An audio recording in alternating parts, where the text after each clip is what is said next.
Hello, my name's Laurie and welcome to my channel. This is a place where I'll be posting some classic races from my replay archive, just so I don't forget about them. Today's race is a daily race Group 4 at the Nürburgring Grand Prix circuit, a race that was scheduled mid-February and was a race that required pit stops.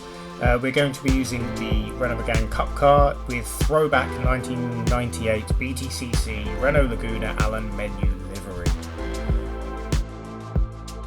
So here is the starting grid. We start 8th, and that was a time that was set in the Lexus. We didn't have time to re-qualify in between the races. The first attempt of this race was done in the Lexus. It didn't go particularly well for us. We finished very, very far down the field. We didn't have time to re-qualify, so we go in straight away in the Renault. The Renault, as you can see, is the car of choice in this race. There's many throughout the field, some at the top end, some at the back end. If we go down into turn 1, the Dutchman Ebar in front of us takes a bit of a defensive line. Everyone gets through safely, amazingly. There's no carnage at turn 1, which is usually the case at the Nürburgring. Just a very inviting corner for the chaos. We tap Ebar there by accident, getting our braking points all wrong on the first lap, and we take one ourselves. So everyone kind of adjusting to the heavier fuel loads, which you don't have in qualifying, of course. We get a decent run out of turn 4 down to turn 5, get alongside the BMW, which is decent in the straight line, so it's going to be hard for us to overtake here. So we slot in behind him. Again, we get our braking point wrong, give him a tap, as there's chaos ahead of us, spinner. Luckily he ghosts, so we go straight through him. As we come down into turn 7 now, Ebar's taking a defensive line, so we're going to have a look around the outside, see what we can do. Nothing much really happening for us there, so we just slot in as normal. Let's have a look at what happened at turn 6 then. So Rousset 95 already got a penalty, getting a lot of attention from tankers. Can't really wait for the penalty line, it seems, so he gives him a proper hammering up the backside. Some Spanish on Spanish action, and he goes around, so his race is already ruined. We'll keep an eye out for tankers as the race goes on, as he does have a few lively moments that involve us as well as the others around us, so yes, it gets a bit lively, let's say. So we come up to the chicane towards the end of the lap now. Nothing really happening for us. It's a longer race, so we've got to make sure that we look after the tyres. This is can be done on one set of tyres, but it's likely that you do need to stop for fuel as well. Fuel saving can be employed, but it's a little bit tricky to go all the way on one tank. We're definitely not helping ourselves because we're running into the red line a lot. It's due to my red feet, let's say. But we slot in 7th down at the end of lap 1 into lap 2 with some action behind us. Kuko Shower and Placey Tom having a bit of a battle there. So we're going to try and do this race on one set of tyres because I think there's an advantage there in the pit stops, but we'll see how that plays out later. We're very good in this first sector here. I think there was a theme throughout the race as Ebar and Hakon ahead of us get a little bit loose out of turn 4. It is a theme throughout this race that we do tend to be quite quick in the first sector and pretty decent in the second sector as well. We struggle a little bit in the last sector, which is power sector, where you're full throttle for most of that sector, and the Megane's just not really geared for that. It always struggles in the high power circuits. So we slot in here. We're catching Hakon, the Swede, ahead of us in 5th, who is in the Toyota. It's a good little battle shaping up here. We're getting a bit of distance from the cars behind us, but we will be joined for company soon by Placey Tom, the Lamborghini. As we come out of turn 11, we get a good drive, and we are gaining on Ebar. It's going to be hard to get alongside him even with the slipstream. It's a generous slipstream on this game, but it'll be a bit tough to get a move done on him here, as tankers and Keki having a bit of argy ahead of us. Eba goes a little bit deep and we try to cut back inside him, but unfortunately we just clip the right side of his rear bumper and that kills all of our momentum. There's a little bit of a train forming here now with the two Megans up in front of him battling, so there's a lot of close company here, and we'll be joined by Platy Tom momentarily as the two leaders appear to be running away with it. I saw Chippis, I think that's how you say his name, was driving the Mitsubishi Lancer, which is an interesting choice. We have a little look at Eba there to kind of let him know that we're there. It was a half-hearted move really, he missed his apex as well. It's easier, you know, these are long races, you don't want to be going in and doing risky moves at the top of the race, risking penalties which are just, you know, risking penalties or even worse, which could just ruin the race completely. It's a long way to go and there's plenty of time to make up positions. And as you can see, you know, there's a bit of a train here with all the battles going on, so you know, there's opportunities here, even if the leaders are running away. We get a good run out of turn 6 on the way down the hill to turn 7 behind Eba, who goes defensive quite early. So we're going to go around the outside of him here, using the better brake performance of the Megane. It's a lighter car, it turns really, really well. That's a big benefit of it. We managed to send it around the outside of him, and we have a bit of a drag race up the hill, but we've got the inside into the Schumacher S's, so we take that position into 6th. And as you can see, we've got Platy Tom taking a move as well around the outside, and he actually makes it stick, which is an impressive move in its own right. So he follows us through, and now we both set our sights on 5th. As you can see, Eba just went nice and defensive early. We kind of ran the wall of death around the outside to see what we could do, and it seemed to work for us. As we kind of go on chase cam with Eba here, we get very close, a bit too close for comfort, but we managed to avoid contact. Try to keep the racing nice and clean, but sometimes it's easier said than done. He yields as we go up into the left-hander, the left-right hand chicane high speed, which allows Platy Tom to come alongside him and gets nice and late on the brakes really, and does a very, very bold move past him, which is very impressive. So as we start lap 4, we're in 6th. We've got Keki and Tankers who are continuing to battle. Tankers takes a nice late line through there, outbrakes himself a little bit, and we've got Hack on the Swede ahead of us as we come through the grandstand section at the start of the lap. Tom has a little look down the inside of us, but we cut him off, take a nice tight line to open us up for the second. Everyone's doing terrific abuse of the track limits there as we exit turn 4 down into turn 5. Another purple sector for the first sector, which is always good to see. The tyres at this stage are holding up well. We're 4 laps in and we've still quite a lot of performance on them. The fuel levels just dropped below half though, so we're definitely going to have to take a stop in this race. As we come down to turn 7, there's a bit of chaos ahead of us between Tankers, Hakeki and Shipis, who ends up in the gravel trap rather unceremoniously. As you can see, Tankers gets a bit lively there, gives Keki a right old hiding from behind, and then just likes to drive into the side of the Mitsubishi and drives him off the track. Must have been quite a sight to see that go right in front of you, but it's ruined the race for Shipis, and I think that'll be him quite frustrated. As we rejoin the action, we come out of turn 11 up the hill again to the chicane, and a good slipstream behind Hack-On, and the two Megans again up ahead of us are battling, and it all kicks off really. So there's a bit of a chain reaction. I get hit, the two Megans collide in front. I skip the chicane because I would have made the corner otherwise. Nobody gets a penalty somehow, apart from Tanks, I think, because he went backwards or something rather. But yeah, it all kicked off and we somehow end up in third. It'd be interesting to take your thoughts on that. But as you can see from Tankers, I think it's a bit of retribution from Keki. Didn't take kindly to the contact earlier on in the lap. He's backwards. As we can see, it's all a bit messy, but you know, I guess that's racing sometimes. And Placey Tom brakes very late, kisses me in the back, I'm sure unintentionally. Luckily he hits me quite clean. I just take off the brakes and straight line it. Fortunately I can't give the position back to Hakon because he drives straight into the pit lane. So I just carry on as normal really. But yes, please let me know your thoughts down below.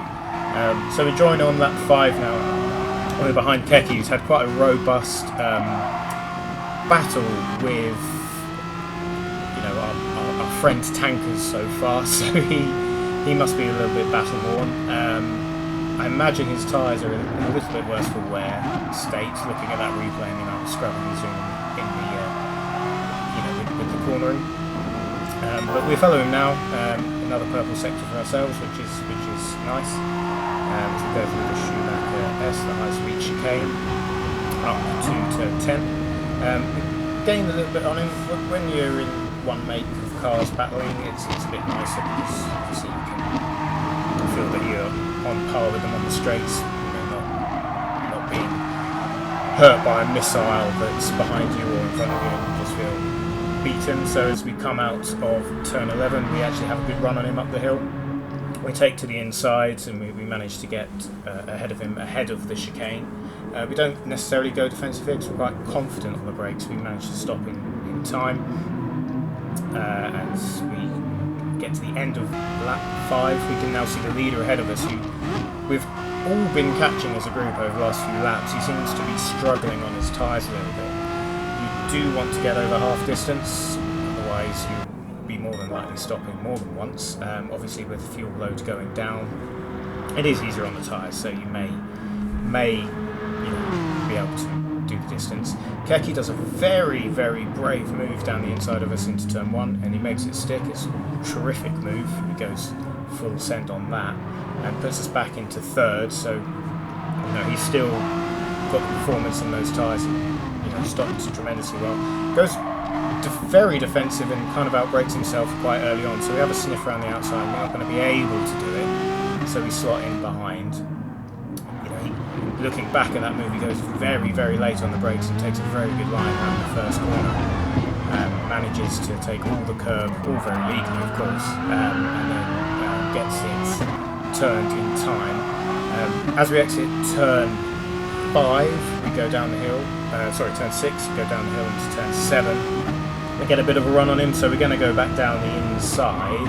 We manage to stop in time. We go a little bit wide. He gives us a little kiss up the backside, but nothing too bad. And then we race up the hill, a bit of a drag race, but with the inside line again, we're able to take the left-hander and take that 2nd place back and put our sights back on the leader. Very straightforward move really. He tries to cut back on the inside of me, very similar to what I did with Ebar early on in the race, where I just clipped the rear bumper, which kind of killed my momentum. It happened to him there. So that kind of helped us up the hill. So as we join the leader now, we've been catching him quite consistently over the previous laps.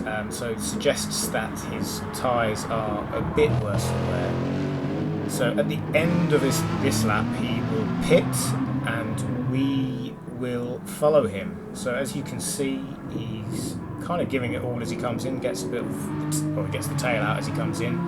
We follow him. Now, our strategy here is not to change tyres. The tyres are in pretty good shape. We need to take on fuel though, because we won't make it to the end of the race. The leader does change his tyres, so with that change in tyres is a few extra seconds in the pits. So we don't change our tyres, which is a bold move. We'll see if it pays out. Hopefully they won't be screaming at the end of the race, but as we exit the pits, we've actually leapfrogged him and take 2nd place, which is important. So as we leave the pits, the leader, which is now Keki, abuses the track limits a little bit too much, and the game deems that a penalising offence. So he gets a half-second penalty on his what will be his push lap into the pits. So he has a bit of a handicap now on his quick lap into the pit lane, which will help us out tremendously. It's not a particularly clean lap. I'm sure he's given it all. Our lap times throughout the race are quite consistently similar. Both of our fastest times at this stage were 2:07s. One was 2:07 204, I think this was 279 in that last shot. So we're very evenly matched. We seem to be maintaining the gap to the car behind us, despite him having fresh tyres and ours being slightly worn. We've got about under half a tank left. We've overfueled it slightly to just make sure that we're safe, always on the side of caution with that. And the main focus now for us is just to try and have a good outlap so we can retain the lead from Keki when he pits. He's done a second slower than, well, the third sector he's a second slower than his best, so he's not flying, so we've got a good chance here to retake the lead. It'll be interesting to see if he takes tyres as well, or whether he just takes fuel. He's very low, his tyres look okay, but we'll wait and see on that one. So as he enters this, as we exit the final chicane into the final corner, and yeah, it's just trying to keep it nice, clean and tidy and look forward rather than worrying about the cars behind us. So we've maintained the gap. He does change his tyres, and he does take on enough fuel, less fuel than what we had to take on the lap before. And as he exits the pits, we do go ahead of him, and he does slot back into third. So SM2191 takes second. He'll be keen to get ahead of him sooner rather than later, because he definitely feels that he is the faster car out of the two.